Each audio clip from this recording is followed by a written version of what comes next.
एक गांव था चंपकपुर, जहां थोड़ी दूरी पर एक चिड़ियाघर था। वहां हर प्रकार के जानवर, पक्षी, चाहे छोटे हो या बड़े, हर प्रजाति के रंग बिरंगे पशु पक्षी रहते थे। दूर दूर से लोग उस चिड़ियाघर में घूमने आते थे। चंपकपुर तो उस चिड़ियाघर के पास ही था, तो वहां वे लोग चलते फिरते भी घूम आते थे।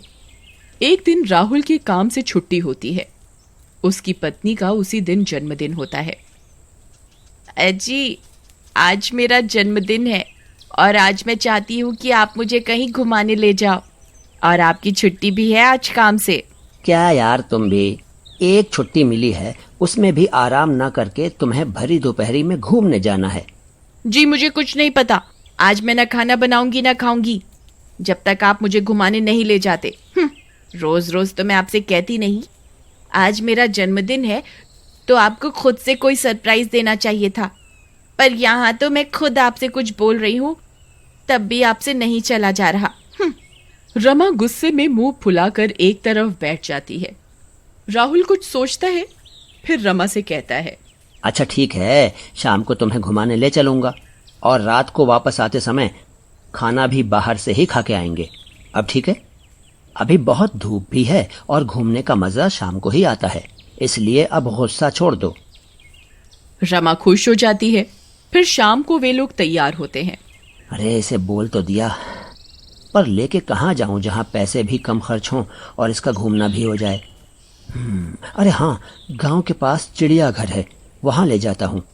टिकट भी सस्ती है और 3-4 घंटे भी निकल जाएंगे घूमते घूमते। राहुल रमा को चिड़ियाघर घुमाने ले जाता है। अरे वाह, कितनी सुंदर जगह है, कितने प्यारे जानवर हैं यहाँ। अरे वो देखो, रंग बिरंगी चिड़िया।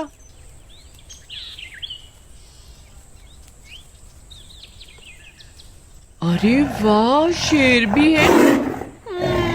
बहुत मजा आ रहा है। कितनी अच्छी जगह लाए हो आप मुझे घुमाने के लिए। हाँ, मुझे लगा तुम्हें जानवरों से प्यार है तो तुम्हें यहीं ले आता हूँ तुम्हारे जन्मदिन पे। देखो बिल्लियाँ कितनी प्यारी प्यारी हैं यहाँ।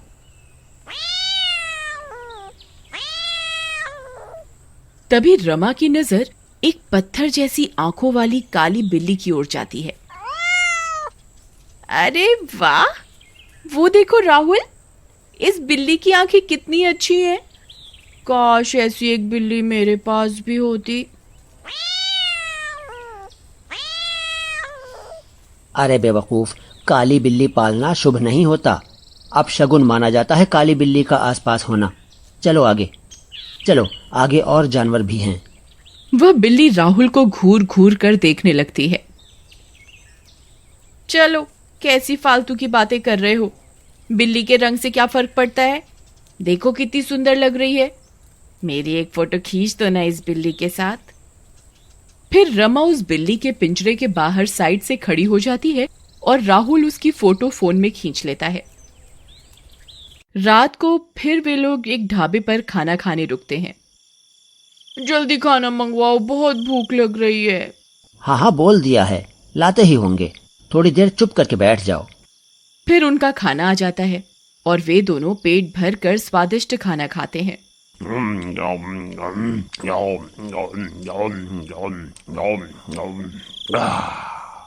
अब सब कुछ हो गया तो थोड़ा जल्दी चलो, रात काफी होती जा रही है, समय से घर पहुंचना है, सुबह काम पे भी जाना है। फिर वे दोनों वहां से निकलकर घर की ओर जा रहे होते हैं। तभी रास्ते में उन्हें एक बिल्ली की आवाज सुनाई देती है। म्याऊं, म्याऊं।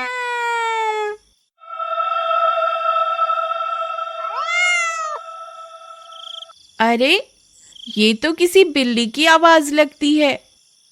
रमा यहाँ वहां देखने लगती है। तभी उसे एक गाड़ी के पास छोटा सा बिल्ली का बच्चा नजर आता है। अरे राहुल, वो देखो कितना प्यारा बिल्ली का बच्चा है। वह बिल्ली रमा के पैरों के पास आकर उसके पैर चाटने लगती है। रमा जल्दी चलो, ये बिल्ली काली है और रात को काली बिल्ली का साया बड़ा खराब माना जाता है। फटाफट चलो यहाँ से। रमा जिद करने लगती है। आखिर बिल्ली के बच्चे ने तुम्हारा क्या बिगाड़ा है? बेचारा सड़क पे अकेले घूम रहा है, किसी ने गाड़ी चला दी तो मैं इसे यहाँ सुनसान रात में अकेले नहीं छोड़ के जाऊंगी। और वह जिद करके उस बच्चे को अपने साथ घर ले जाती है, राहुल के लाख मना करने के बाद भी।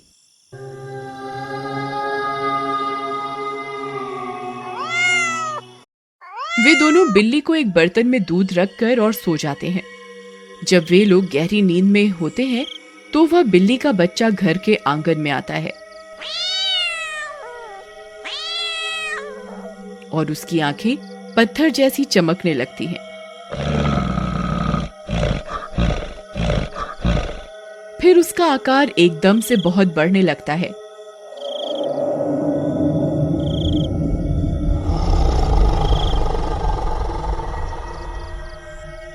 और वह भूतिया काली बिल्ली का रूप ले लेता है।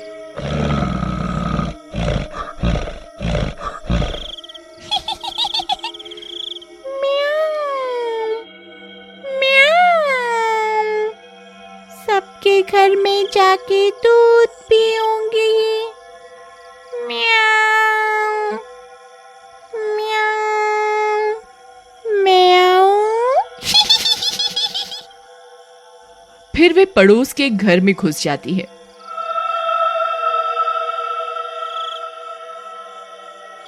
वहां किचन में दूध और खाने पीने का सामान रखा देखती है तो उस पर टूट पड़ती है। तभी नेहा की नींद खुल जाती है। अरे, ये किचन से कैसी आवाजें आ रही हैं? कोई घुस तो नहीं गया मेरे घर में? नेहा घबराती हुई किचन में जाती है, पर वहां का नजारा देखकर उसकी चीख निकल जाती है। भूत! भूत! अरे कोई आओ, मेरे घर में भूत है।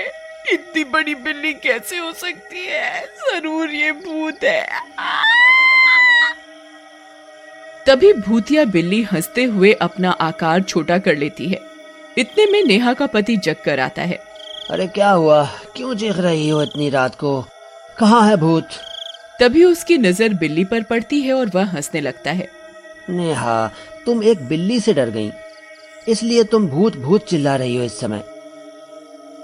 कोई देखेगा तो तुम्हें पागल समझेगा। चलो अब अंदर आओ और सो जाओ।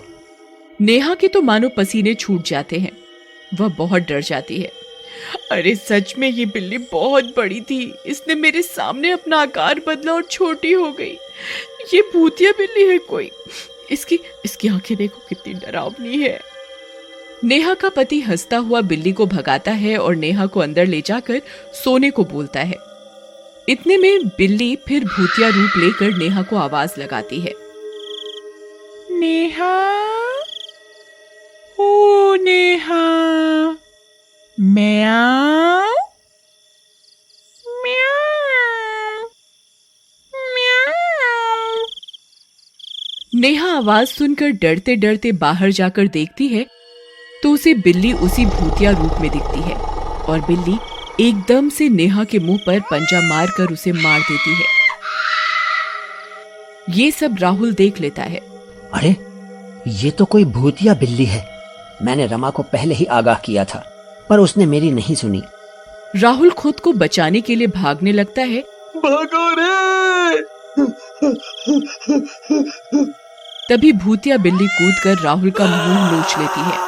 अरे मर गया रे! अरे छोड़ दे चुड़ैल! अरे बच्चे की जान लेगी क्या? बचा! और राहुल वहीं मर जाता है। रात भर में वह भूतिया बिल्ली आधे गांव को अपना शिकार बना चुकी होती है। अगले दिन जब ये खबर सबको मिलती है तो सब हड़बड़ाकर दूसरे गांव में भागने लगते हैं।